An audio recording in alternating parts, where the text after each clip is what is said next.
This is John Cullen with GrowingYourGreens.com. Today we have another exciting episode for you. Today I'm in Long Beach, California, so that's here in Los Angeles County. And today I'm visiting this farm right here. It's called Circa Cultivation. This is their setup. They recently lost their lease at their old facility and they had to move everything literally 2 weeks ago. So you guys are just seeing this has literally just been set up and moved here, and what they're doing is they do many things, one of which is actually starts the little baby seedlings, right? That's about 50% of their business. And what I want to say is that, you know, literally they have 6 little hoop houses. Each of these hoop houses is 10 by 20, and each of these hoop houses cost about $250 for the screw-in type, which is more heavy duty than the clip together type that costs about $175. That being said, if you get one of these hoop houses fully set up to grow seedlings like they are, you can make $60,000 a year with one of these hoop houses.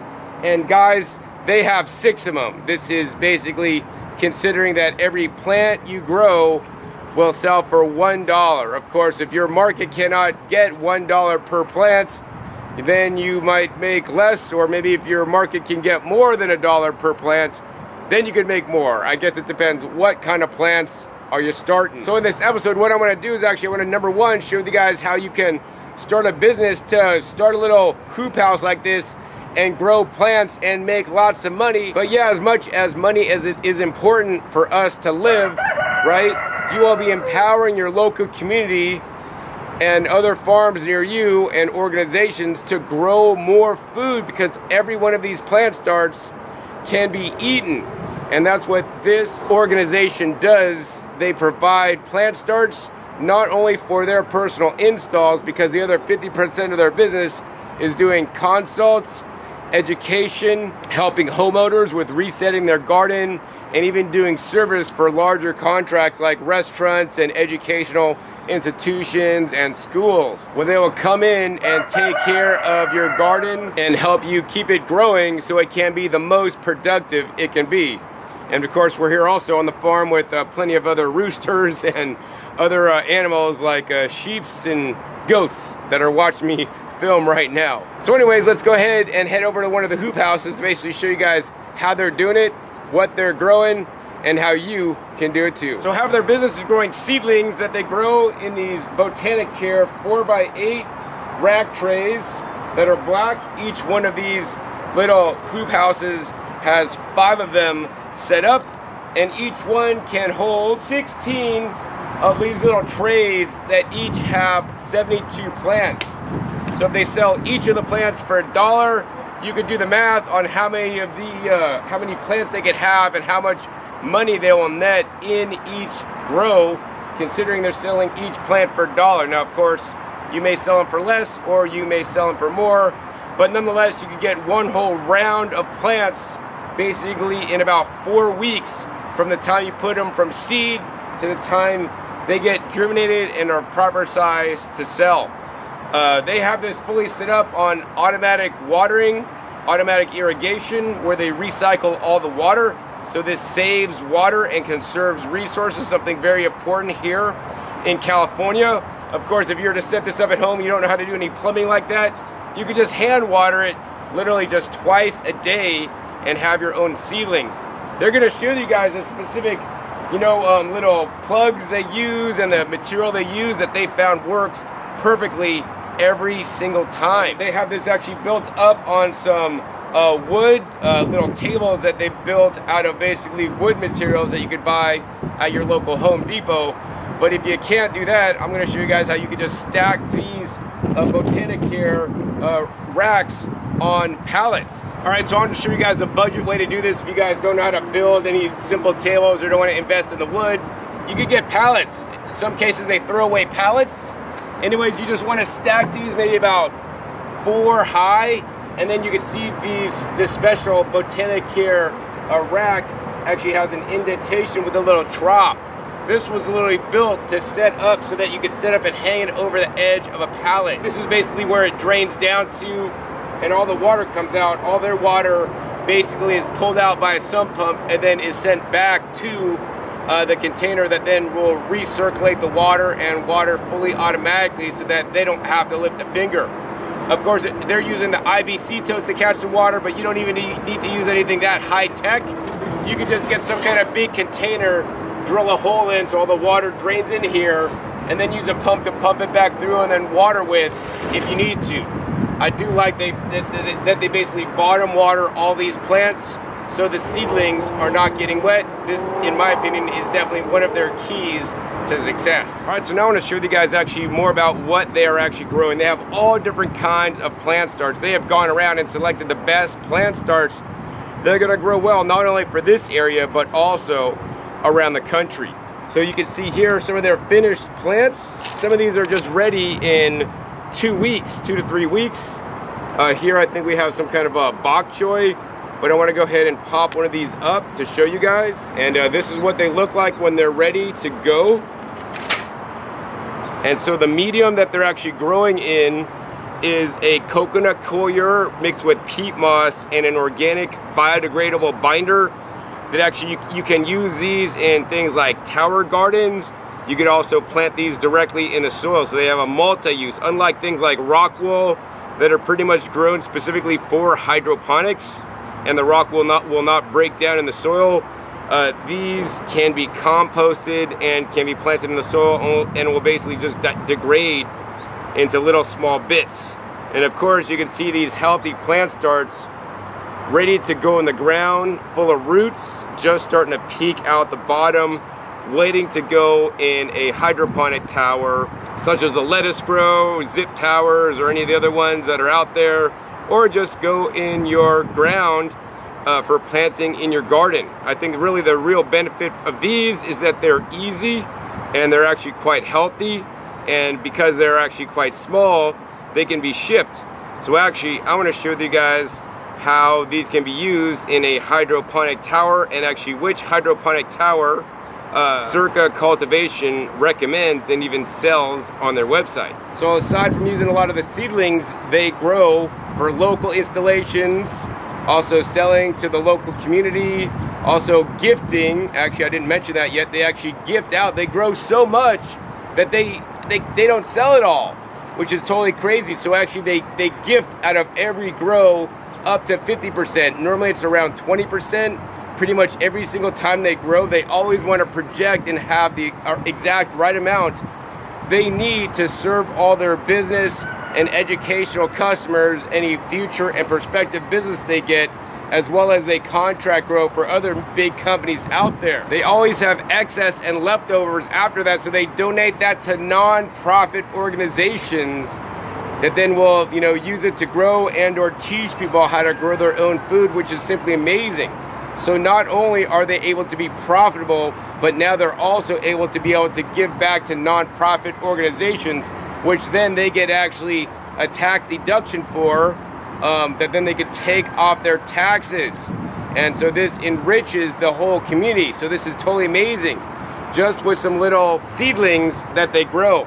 Now, honestly, one of the biggest use of the seedlings, because they are grown in the special material here, these are perfect for use in hydroponics. And so if you guys don't yet have a hydroponic grow tower, Circa Cultivation recommends the AeroSpring grow tower that you could see right behind me.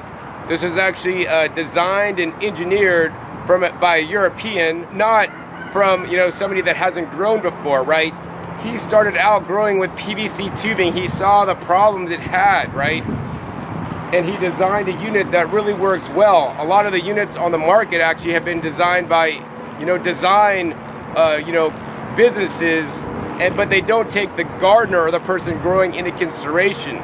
So that's why they really love this version called the AeroSpring that they sell on their website, Circa Cultivation.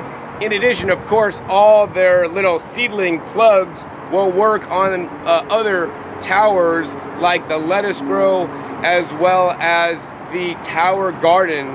That's probably one of the best-selling hydroponic gardens out there. Now, of course, the Tower Garden, the Lettuce Grow, and the AeroSpring can all be used indoors. Each of the companies have their own light kits. Of course, you could roll it outside and keep it outside. This was actually grown outside for the entirety of the plant's lives, so you can actually grow indoors. And especially, you get done with your grow and you don't want to start the plants up. That's why a company like Circa Cultivation can help you out, because they have a website and they offer free shipping when you order 12 or more plants. So let me show you guys how they ship you the 12 plants so they arrive at your doorstep without any damage. All right, so the owners here at Circa Cultivation, I would consider them hydroponic experts, because I mean, they also grow in the soil, but they've been basically toying around with hydroponics since they started this business, and even before. So they basically scoured the internet trying to find the best hydroponic grow tower out there, and the AeroSpring is the one they've ended up with. They really like how this assembles. It's fully modular, goes together easily, and it's just intelligently designed. And so if you guys are thinking about growing through the winter time inside your house, you might want to pick one of these up. I mean, they got different herbs in here, they got leafy greens in here, they even got flowers at the top. This can, offset the food you are buying, especially if you're in the winter time in the middle of the country where there's snow outside, and all the greens you're buying are shipped in from places like California, so far away. I encourage you guys actually to start and germinate seeds every single month of the year, right? Whether you're gonna grow them in a grow tower like this, whether you're gonna just sprout them and eat them as sprouts, whether you're gonna sprout them and eat them as microgreens. That being said, a lot of people that buy the grow towers don't have any growing experience because they just want an easy process. So once the plant's finished, you then need to reset the tower with new plant starts. So a lot of those plant starts you can't buy from the company themselves, but Circa Cultivation offers you a lot wider variety, and in my opinion, from what I've seen here today, even healthier plants than you can buy from some of those big companies out there that basically outsource the growing to third-party companies where they can't control the quality, which is quite unfortunate. And literally the owners here that I would say are expert hydroponic growers monitor every single step of the process of growing these baby seedlings here. And so if you order them online, they will ship in a bag like this. Their goal is to get it to you within 2 to 3 days from the time you order. And the amazing thing is, if you order 12 or more plants, it includes shipping. So, I'll be honest with you guys, on their website, they sell their little seedlings for $2.50 each.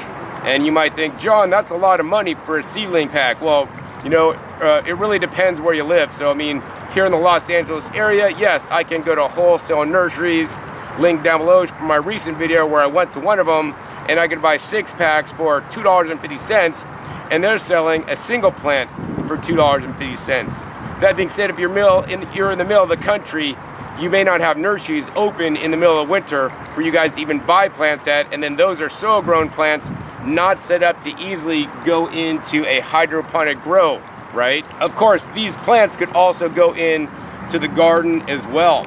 And this is how they ship it to you, in a plastic molded container, so that these will not get damaged. They have the right thing, so even if they get tipped over, shaken, not stirred, these are still in place and gonna be totally healthy. They have a little guide telling you what you're gonna get, and you get to select the plants you want. In this mixture, it has Mizuna, the Miss America, which is the purple, which I like a lot, the Ovation Greens mix, the Toscana or Lactasano kale, the Rainbow Swiss chard, arugula, and Endive frise. Actually, this is a really good mix. Actually, they selected some of my favorite greens that I love to grow in the winter time. And I mean, they're just really cute and they're ready to go in your garden. And they have found that the US Postal Service is very unreliable, so they will rarely use them. Once you order, they will basically shop the different companies and find the best rate, but also, more importantly, the shipping carrier that'll basically get you the plants in time so they arrive fully intact in a healthy condition, just as you guys are seeing today in the video. So these are some of the ways that they actually sell their plants. You guys saw how they grow their plants, and how their plants grow out and how they can look. I think really because they're just setting up this farm about 2 weeks ago, I could show you guys like the solar system they set up to basically run this and power this off the grid. I could show you the setup and all the basically, you know, some of their supplies that they use to grow everything. I could show you guys the pumps and the water tanks, but to me that wouldn't be so interesting. But I think what would be much more interesting for you is to learn how these two gentlemen, you know, started this farm literally 3 years ago, are now profitable, and now want to help others grow more food and even start a business like this. I believe, as they do, that, you know, we should have little micro seedling farms like this all over the country, in every city, supplying people with more plants. And even more importantly than supplying people with plants and making a decent living at it, is having excess that they can be donated for tax write-offs, and more importantly, get some of these plant starts out to local people in your area so that they too could grow more food and we could stop being dependent on the big agriculture industrial complex. All right, so you guys saw how those little seedlings could go into something like a hydroponic tower and grow amazing, but now this is an example of this whole garden area has mostly the Circa cultivation seedlings. And you guys can see, look at this lettuce, and this is Mr. Pickles right there walking through the shot. Had to get some YouTube airtime. They also got some Mizuna behind there, as well as the eggplant is really looking super healthy when it grows out big, right? So you start, as long as you have good seedlings, good soil, you're gonna have some success. And that's really why I love Circa, because they help you be more successful. Anyways, what I wanna do now is pet this cat more.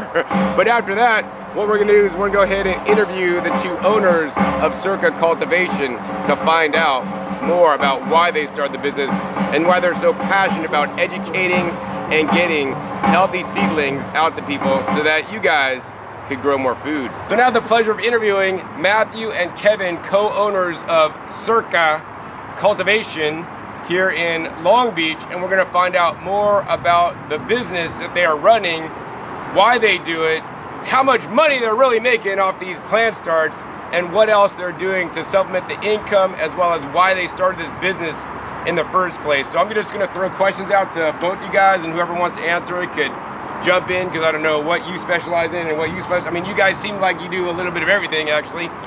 So is it true that with one house, one of these hoop houses, 10 feet by 20 feet, so that's 200 square feet, 5 of these flood tables with, like, what is it, 16 little 72 packs per flood table, you can make $60,000 a year? Is that true, or am I making up numbers for YouTube to get the views?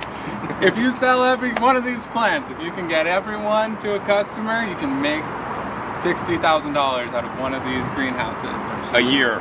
Yeah. So, I mean, the time it takes to do all the rest of this stuff, you can get them out to people. People who are growing recognize that you're doing something that maybe they don't have the time to do or the space to do, and you can take it off their hands.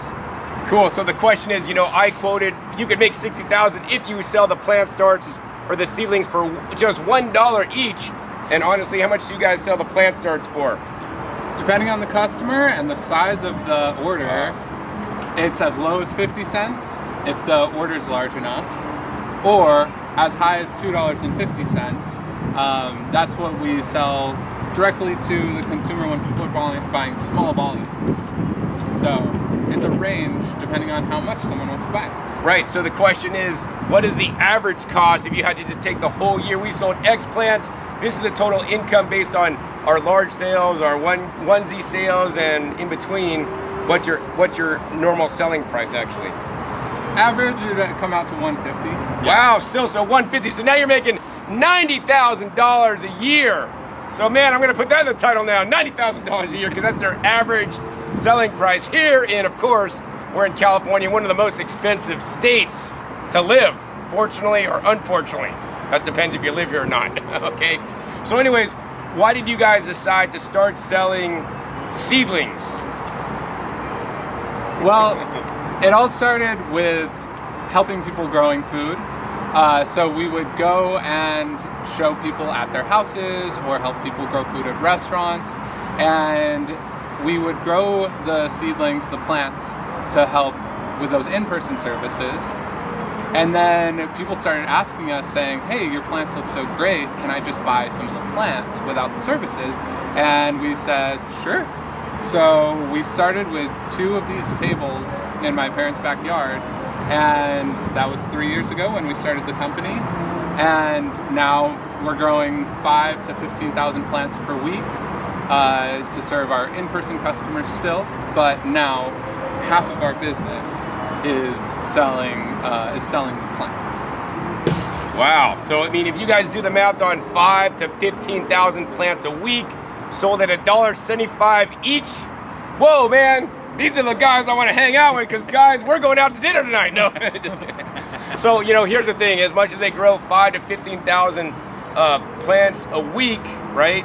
They don't sell them all. So why don't you tell me about this part? Because if you grow plants, like whether you're at home, like I always have extra plants, because here's the thing, guys, one of my secrets to gardening is a numbers game, really. You always want to grow too many, because too many you could always have extra, you could give to friends, you could give to neighbors, or you could just like shove them in the ground and destroy them. Sorry. And it's cool, because you know what? We got extras and we're good, right? So what do you guys do when you have extras? Well, we grow about 20% extra than we need on average, depending on what it is that we're growing. And we like to be scientific, and we also like to get to that 72 cell tray, right? So somebody asks us for 36, we're probably just gonna grow 72. So by doing 20 to 50% extra, we get to be able to give that out to communities, we give that out to people who do donations, we give that out to people who are starting community gardens, who are doing farms at schools and they don't have the budgets or any sort of money to start doing these things. Often people come to us and they have the passion to grow, and they have the willingness, but they don't have the time, they don't have the space, all of those kinds of things that we've talked about.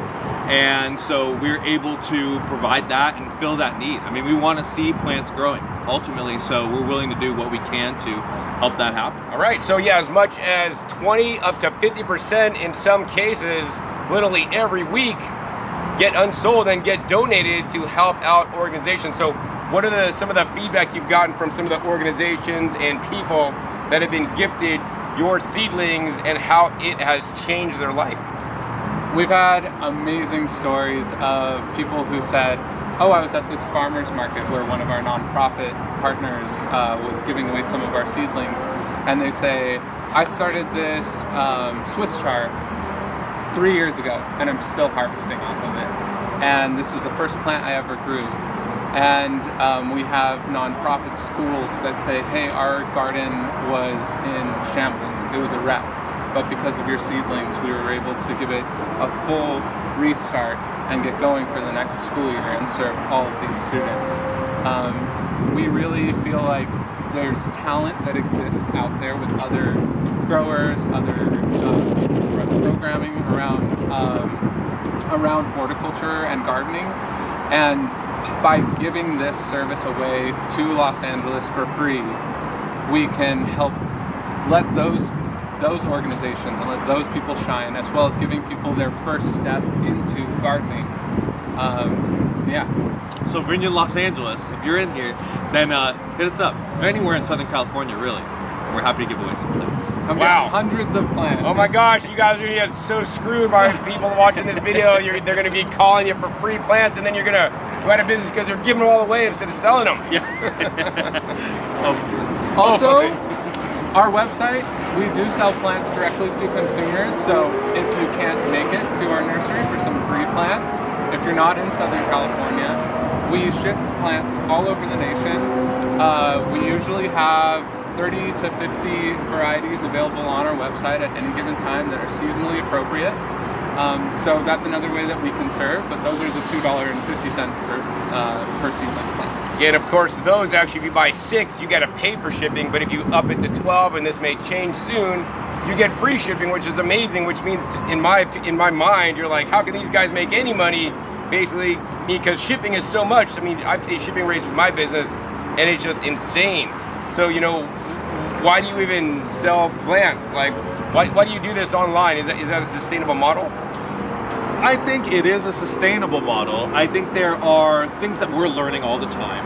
about how to make this work for us in a way that still supports our needs, supports our staff, and also still lets people have these things for a price point that's similar to what they would get in a nursery, in some cases less.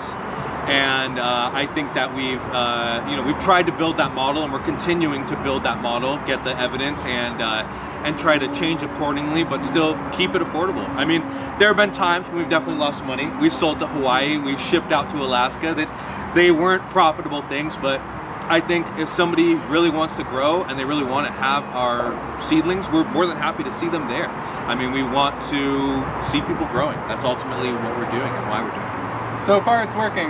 Yeah. All right, great. So while you can't grow these plants in soil like I showed you earlier, I think a big use for especially these plants, since they are grown, in a soilless medium, you can literally drop them in something like a Tower Garden lettuce grow, or even the Arrow Spring that I showed you guys earlier.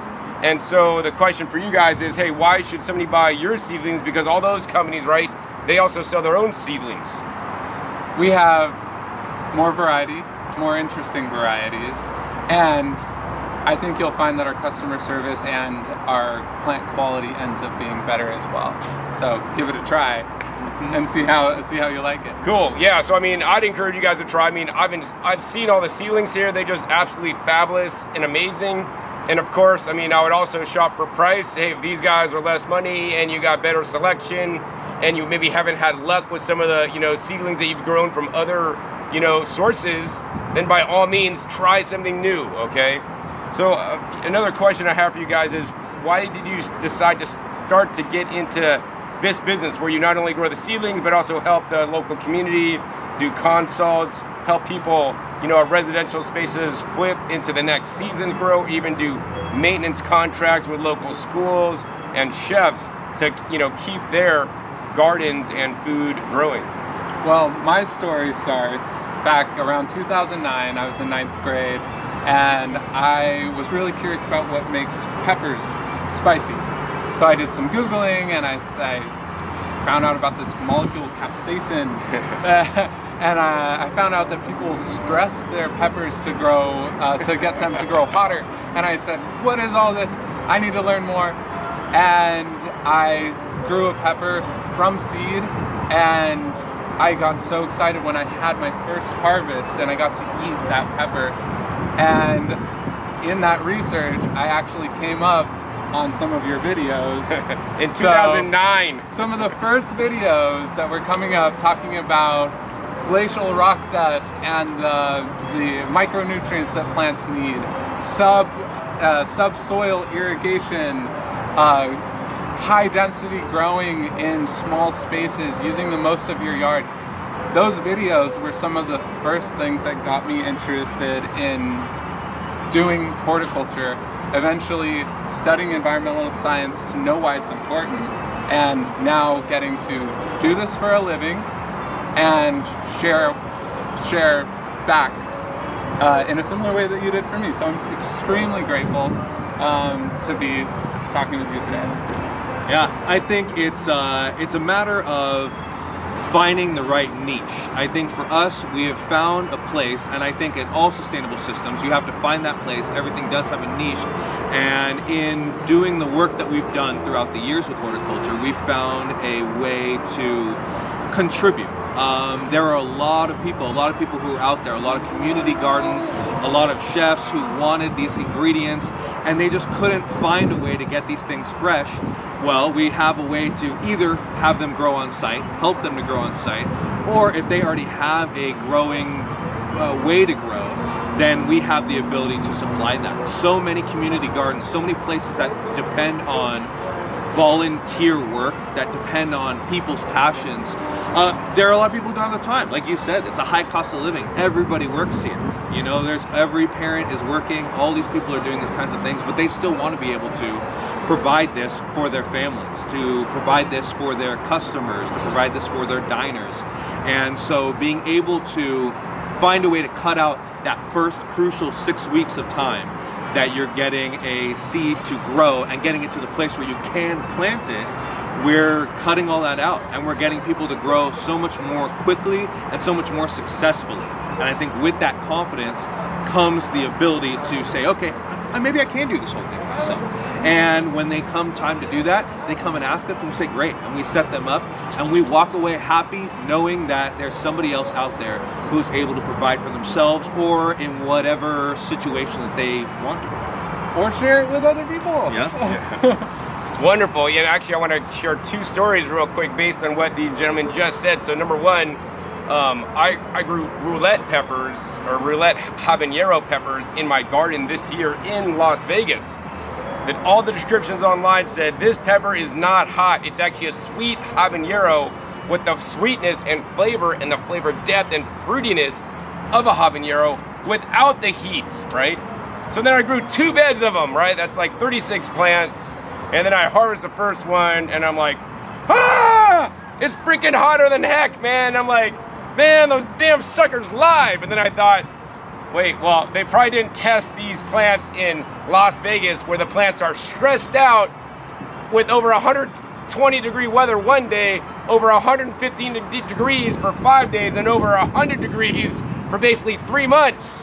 And so when you stress the peppers out, I can say from first-hand experience, you do get more capsaicin, even if it's not supposed to even be in there in the first place. And that sucked. And then I freeze-dried them, and then I'm like, oh, I was like, this looks so cute. It can't be hot now.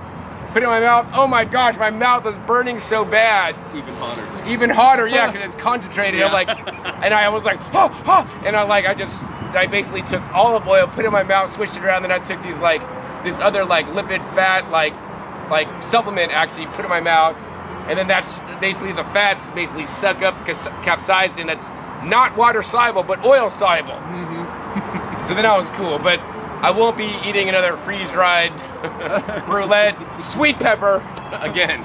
Maybe that was the gamble in the Yeah. roulette. That was, yeah, and that's the roulette. So I gambled and I lost. So next year, or if you live in a hot climate, don't grow roulette peppers and expect a sweet pepper like I was. So lesson learned, and that's how we learn and grow as gardeners. Second thing I want to say, actually, commenting on what Kevin said, is that, here's the thing. Yes, I have a gardening channel. I've been gardening for all these years, but here's the thing. Honest truth is actually, most of my garden is actually still seedlings that I buy that I did not start myself, right? You may think I'm an expert, but here's the thing. I'm bad at timing. I can't get my plants started at the right time. I'm so ADHD, doing this, preparing my food, traveling, doing things that are more important. Then I'm like, oh shit, it's time to plant my winter crop. It's time to plant my summer crop. And I haven't started nothing because I'm not good at planting stuff. So I come here to Southern California and source most of my seedlings that end up planting in my garden. That being said, many of my plants I will propagate by cuttings because I found that to work for me, as well as I basically just take seeds and just chuck them out in my garden, and then I don't have to start them. Nature does. So I love when that happens. So don't feel guilty like, I'm not a good gardener, man. I can't start my seed. Just think, hey, that guy John, who has almost 1 million subscribers here on YouTube, still don't start my seeds, right? And actually, the last part of this episode is I'll be taking home probably at least a flat or 2 of some of their free plants that are actually their rejects because they grew a little bit too long and they were unsold. So why is your company called Cerca? That's CERCA cultivation. What does Cerca mean? Well, cerca is Spanish for close or near. As an adjective. As a noun, it's a circle, a pen usually, something like that.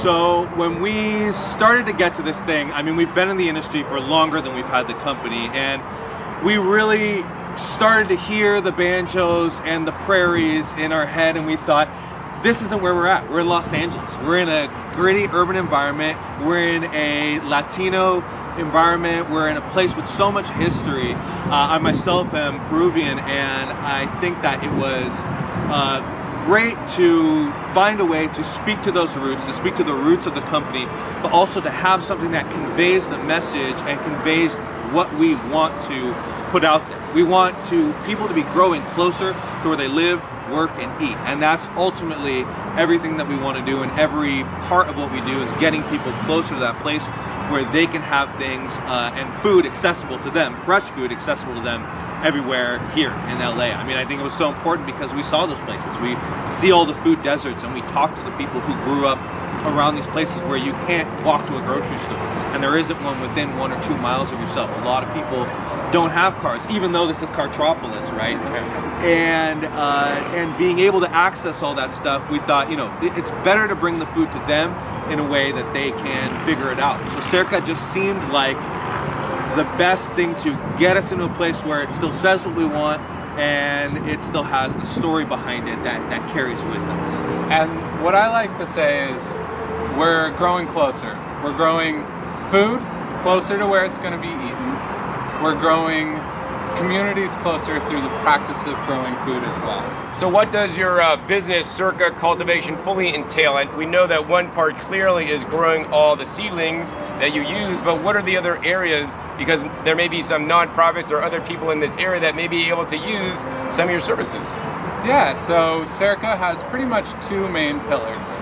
We have one, which is our nursery, which you guys have seen, and the other is in-person services. So that includes consultation, coming in and helping to maybe solve some of the problems in a garden, get you where you need to be with productivity, or to maximize engagement, or to make sure that you're serving the community, serving the people who are going to be eating the food as best you can. There's design, so coming into an area where that says, hey, this is a rooftop and I want to grow food up here. What are my options? So saying, okay, this is a raised bed option. This is a custom whole hydroponic rooftop. This is a hydroponic tower farm with 20 or 50 hydroponic towers. That's the design aspect. And then we do a lot of education. So going into schools and teaching different curriculums for different age groups to try and help students understand why it's so important to be connected to our food through food justice, through environmental impacts of our food, to understand why, to connect to the food so that growing this healthy food feels there's some ownership and buy-in. And then the last is regular maintenance. So sometimes people need a little bit of help keeping their garden going. For people at their homes, we come in once a season and help you transition from, for instance, now we're transitioning from summer into fall. So those are in-person services. And then our nursery serves people through our website, as well as bulk customers as well. And like I was saying, the prices go down as customers buy more. Wonderful. So I guess another question I have is, what is the mission statement of Cerca? The mission statement of Cerca Cultivation is helping people grow food where they live, where they learn, where they work, and where they eat. Wonderful. It's a great mission. So if you guys have been watching this because you want to start something like this, this is where you guys want to start listening up. So what would you guys say to somebody that wants to start a nursery? What would you tell them? Like, I would say, first, find some clients. yeah, don't grow the plants first, and then try to be like, I gotta sell 15,000 plants. Yeah. Make sure that there's someone who wants your plants. So that might be going and seeing if there's a local farmer's market that maybe doesn't have a booth that's selling live edible plants. That might mean surveying some of your local community gardens and saying, hey, is there a need for this? So make sure that there is a market for what you're going to be growing and selling. Second is start planning. There's so much planning that goes involved to get multiple varieties to be delivered on time and at the right size. So as you're looking through our nursery, there's plants that were started 5 weeks ago, 4 weeks ago, 3 weeks ago, and 2 weeks ago. And all of them end up being the same size so that they're ready to be planted and delivered to go in the ground within about a 10-day window.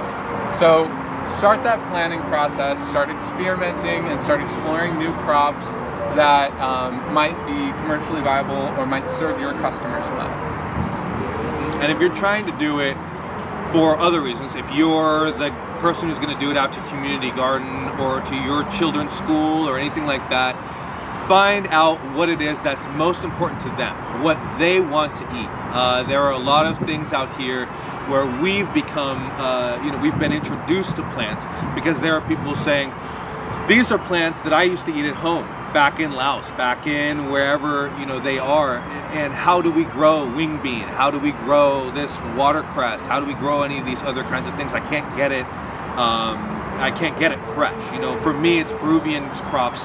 There's ajis and there's all these kinds of things that go into Peruvian food that just aren't grown here. They aren't fresh, and you get them all canned. They're all preserved. It's all very much, that sort of system. And so, if you can find those people out there, then you have the beginnings of that idea. You have the way to start and make an inroad into finding that niche. And then the last thing is always be planting. You're planting every week, multiple days a week. You're on top of that regular schedule so that you're able to consistently deliver to your customers and that they're not let down when they need something. Yeah. And part of that is cost analysis too. Cost analysis. Look at it. I mean, the same kind of plant can cost you anywhere, 1 to 5 times the amount for what's going to be the same seed, what would sometimes get you the same kind of produce. A melon can cost you anywhere from 5 cents a seed to 50 cents a seed, depending on who bred it, why it was bred, what somebody thinks it's worth on a market level. But also, we break all this down. We broke it down by what we have to do, how we have to plan, and then we also look at the cost of every individual input that we have. Don't leave any stone unturned when it's coming to figuring out what the final cost of something is going to be. Go all the way down from the dirt and the tray you're putting the dirt into, all the way up to the gas it takes you to go there and deliver it to the store. It all is involved in making something successful and in making something that will work for you. Wonderful. So aside from the planning and the specifics, I want to get down to some of the equipment. And you guys said that you would share with my viewers exactly what you use. So I talked about where do you guys get the hoop house thing from?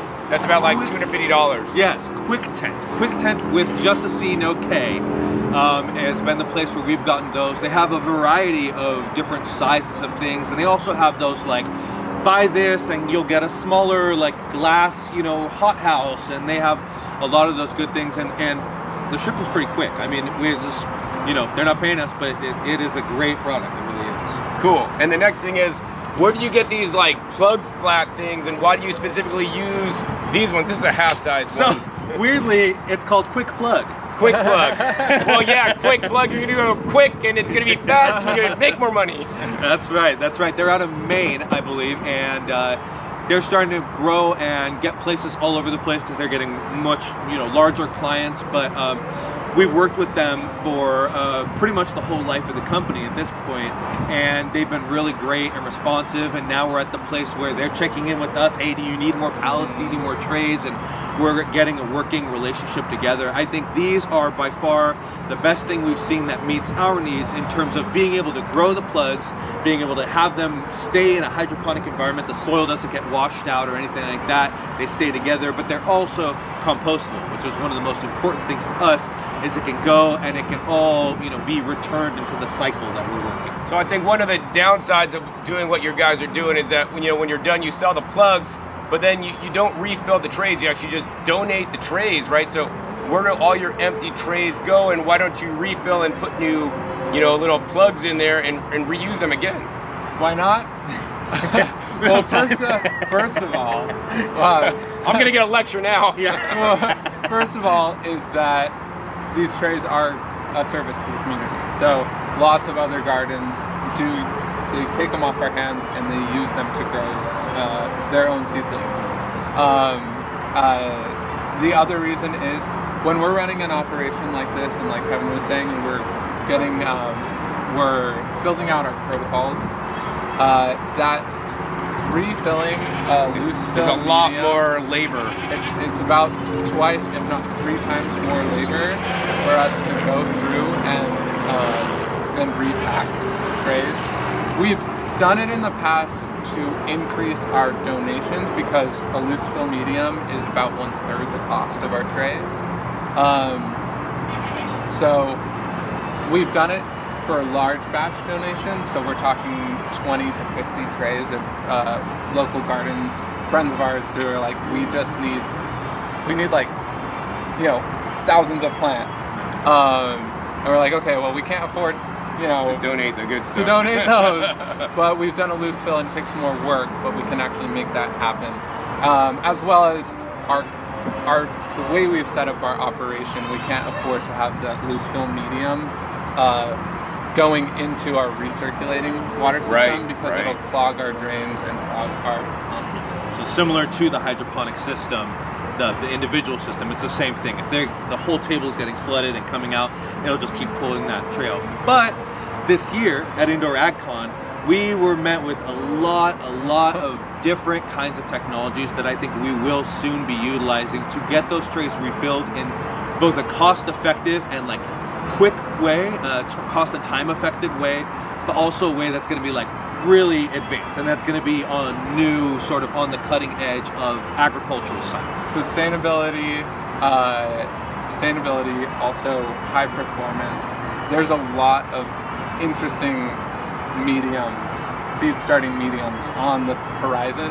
I'm really stoked to see what comes out of it. Yeah, and most of them come in a big bag with a bunch of plugs, and there's no way to store them, so we always have trays on hand, so in case that happens, we got somewhere to put them. Yeah. All right, great. Yeah, and these guys are always kind of checking with industry and see, hey, how can we optimize? How can we make it better? How can we serve our customers better? And I definitely applaud that. I think another reason for potentially not reusing the trays is, you know, you give the trays out to a farm, they give you the trays back, you don't know what kind of contamination, what kind of bugs, and then once you're going to introduce that into your system, and then your whole system could get affected with bugs because you now are reusing trays that now you're refilling that are not sterile as they are coming out of the pallet that are brand new from the factory. So then you have to go through another sterilization step to make sure that those are clean, not going to introduce any kind of bad bacteria, fungi, or anything to your seedlings, to your plants, or more importantly, to the farm you're donating to. So I mean, I see that as something very important, so I could understand why you have a lot of these to donate. So if you live here in LA and you want to pick them up, they have a lot of seedling trays that they can gift you. All right, so you guys just learned about some of the different things that they use here, but does somebody need to buy any specialized equipment to start a nursery? I would say no. One of these greenhouses, some pallets on cinder blocks, a couple of trays that if you were inclined to try and do a loose fill medium and build your protocols around that, that would be something that you could get started on. That would save you some of the upfront cost of buying the wholesale. We buy our medium in 6 pallets at a time. So getting started, getting your feet wet with a couple of trays and a loose fill seed starting mix. Hand watering. And then working your way up and building your protocols out for what fits your customers best, what fits your lifestyle best, what you can afford, the time, and maybe if you end up getting up to a team, we have 7 people on our team helping us make all of this happen. Thank you to our team. But all you need is is a way to water your plants and a place to store them and something for a seed to go into. And preferably off the ground so snails don't eat it. Yeah. Snails are a big concern. So right now you guys have your tunnels uncovered, right? Do you normally cover the tunnels? Because I know you're just setting up like literally 2 weeks ago. Are they covered? Are they going to say uncovered? Are you going to cover some, keep some uncovered, or what are you guys going to do? Well, the day it hit 108 degrees, we said there's no possible way, regardless of any kind of cooling that we do, which there's windows, there's the mesh doors, there's everything like that.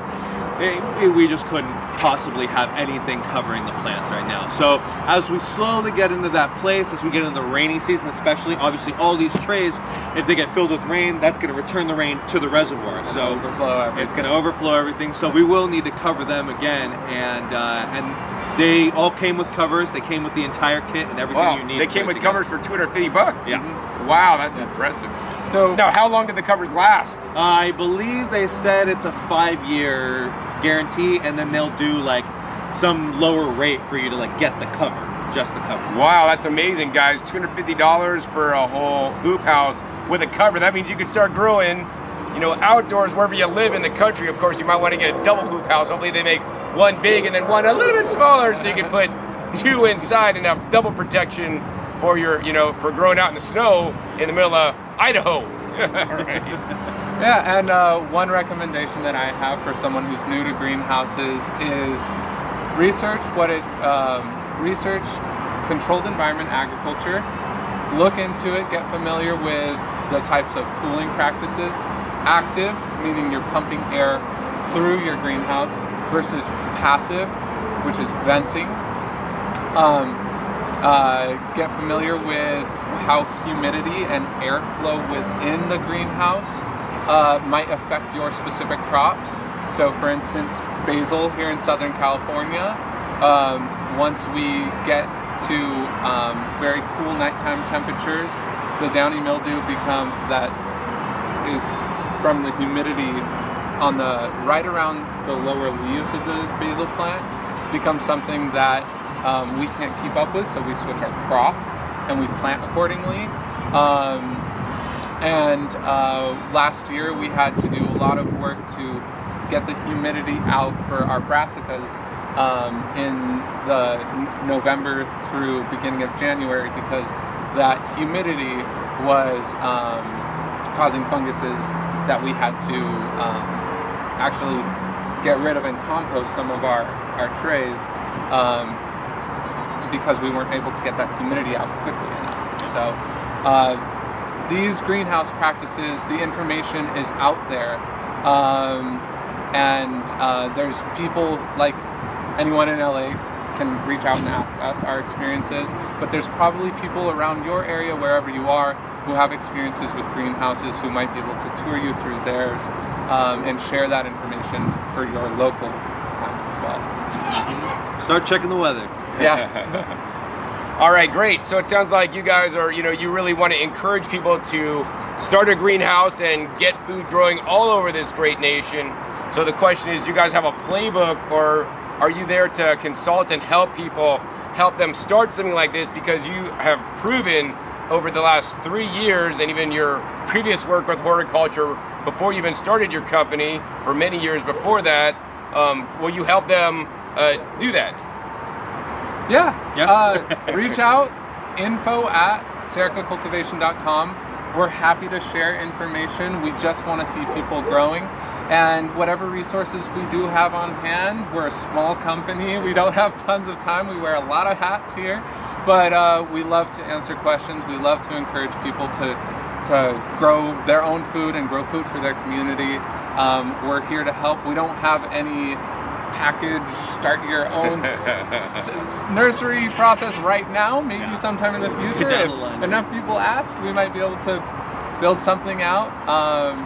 But yeah, feel free to reach out. We love encouraging anyone to grow food. Absolutely. And anybody else you get, you email the info we'll be there. It'll be us. All right, great, thank you. So I think one of the final questions I want to give both you guys actually is, what one word of advice would you give to somebody that's watching today? Maybe somebody has been gardening for a long time like me, or maybe somebody is watching and they've never gardened before, and they maybe are watching this, or maybe they just want to make a lot of money at some new business they could do, and they don't know what it's going to be. Like, what's the one word of advice you would give them? Want to go first? Sure. And maybe I'll be stealing yours though. But persistence.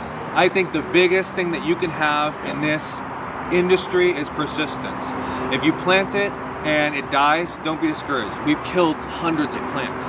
and we still keep going, and we still keep planting those seeds, and you will find the time that works for you. You'll say, oh, this is the time that broccoli works in my garden, and you'll be able to grow it. You just need to have the persistence and the consistency to keep doing it.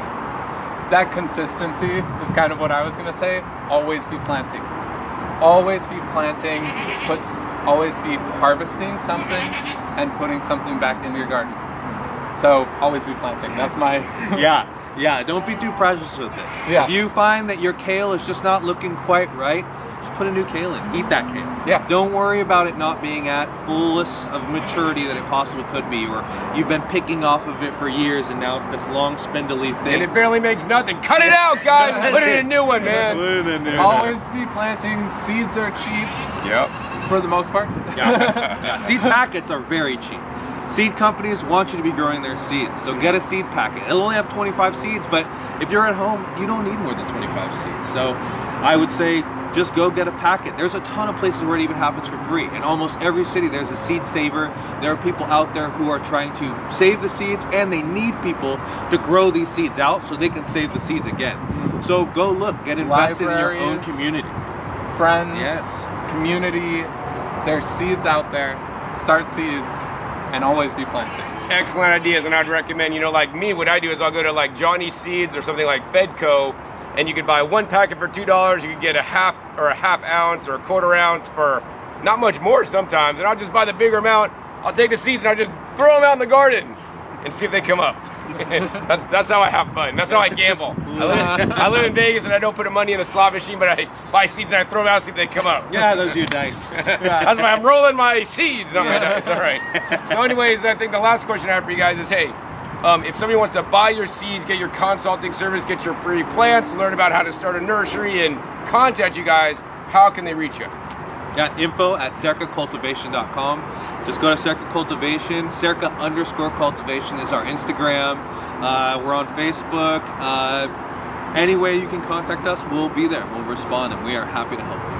And our seedlings are under our store in our website. So if you go to our website, cercacultivation.com, click on store, you get a list of the garden products that we offer as well as all of our seedlings. All right, wonderful. And the website is cercacultivation.com? Mm-hmm. All right, cool. I will put all the links for you guys right down below this video, as well as pinned to the first comment of this video. I really hope you guys enjoyed this episode today here at Cerca Cultivation as the sun goes down. And if you guys did, hey, please be sure to give this video a big thumbs up. Also, be sure to share this video with other people that might want to start a business growing seedlings and selling them, or whether you live in LA and want some free seedlings, whether you live all across the country and know people that grow in tower gardens or other kind of lettuce grow, share with them this episode so that they can see some of the healthiest seedlings they can buy that will be delivered direct to their door. Also, be sure to click that subscribe button right down below so you don't miss out my new and upcoming episodes coming out every 5 to 7 days. You never know where I'll show up, what you'll be learning on my YouTube channel, and make sure you click the little bell so you get notified as many videos come out. And finally, be sure to check my past episodes. The past episodes are a wealth of knowledge. Over 1,700 episodes at this time on this channel dedicated to teach you guys all about growing your food, and you might just get inspired by one of them. So with that, my name is John Kohler with GrowingYourGreens.com. We'll see you next time, and until then, remember, keep on growing.